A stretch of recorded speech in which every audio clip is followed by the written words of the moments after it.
I always suggest lookalikes. I don't like custom audiences. I don't find that doing interest-based targeting works as well as I would like it to on Facebook. And if I can give Facebook information from my audience, I think that it's much more beneficial because you're basically kind of giving Facebook a hint. We interrupt this program to bring you this important message.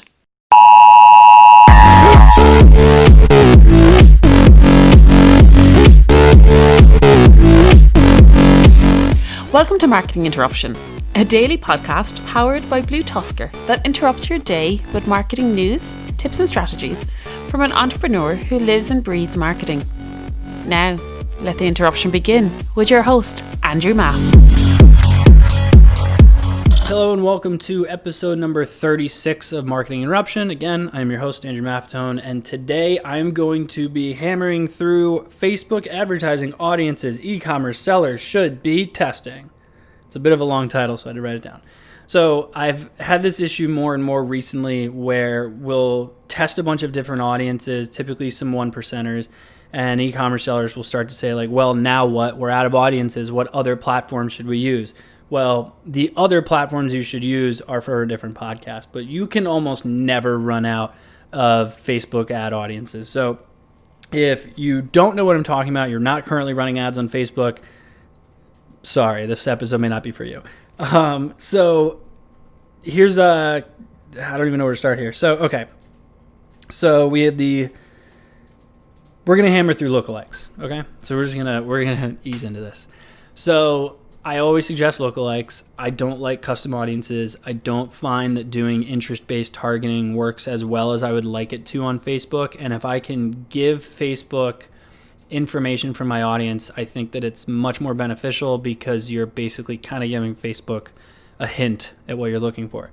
So got a few things. So ideally you're running videos. So if you're running video ads, you have the ability to create an audience that is people who viewed that video or all your videos or certain videos or anything like that up to 25%, 50%, 75%, and then I think 100% or 90%, somewhere in there. You can create audiences for all those, and then you can create lookalikes for every single one of those. Most of the time, I have the most success with 50% and up. It depends on how long some of your videos are. But 50% of the time, if they watch more than half your video, as long as your video is not 3 seconds long, then I find that audience is actually a good enough audience that they've shown enough interest. So Facebook will obviously take that over. Lookalike of website visitors.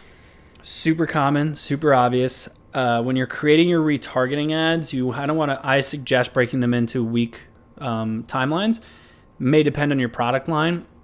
But if you have them, they'll be 7-day, 14-day, 21-day, so on. And I would always suggest trying a lookalike of each of those. Really, 100-day audience lookalike is probably going to, or 180-day lookalike is going to work just fine as well because you're giving Facebook enough data there to really work with. And your 7-day audience versus your 179th day is not going to be that different.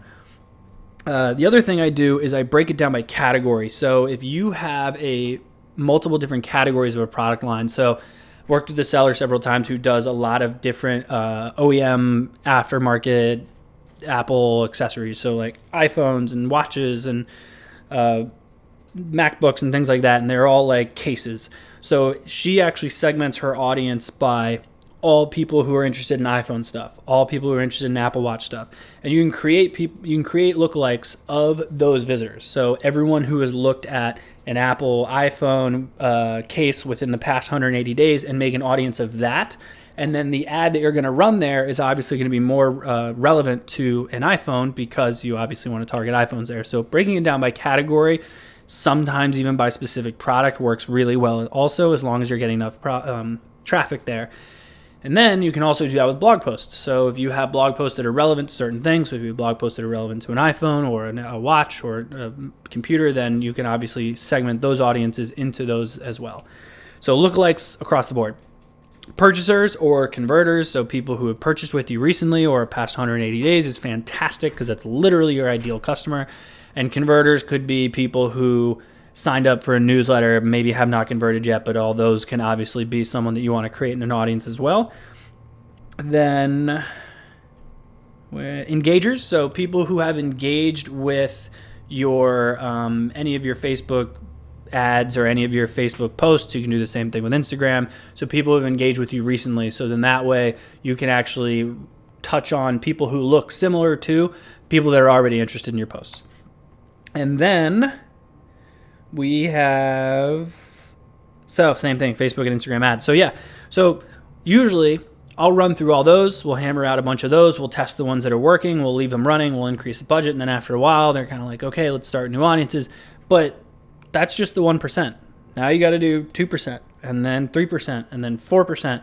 And if you just counted, I should have counted these, but there's probably like 15 of these, which means as soon as you do a 2%, now you got 30. As soon as you got a 3%, now you got 45. So there's a lot of lookalike audiences that you can create, and you always need to try those 2, 3, and 4%. It's very possible that the 4% won't work as well as the 1%, but you'd be surprised how many times I've actually come across purchasers at a 1% that work really well and a 4% that don't, but a 4% of website visitors that works really well and a 1% that doesn't. So sometimes it just kind of depends on the algorithm. It depends on your audience. It never hurts to test it. If you're worried about trying a 4% or even higher, just reduce that budget. Give Facebook just enough room to try and test it. But that's exactly what I would do. So that's all the audiences I want to list today. That was my episode. Okay, good. Hope you liked it. See y'all tomorrow.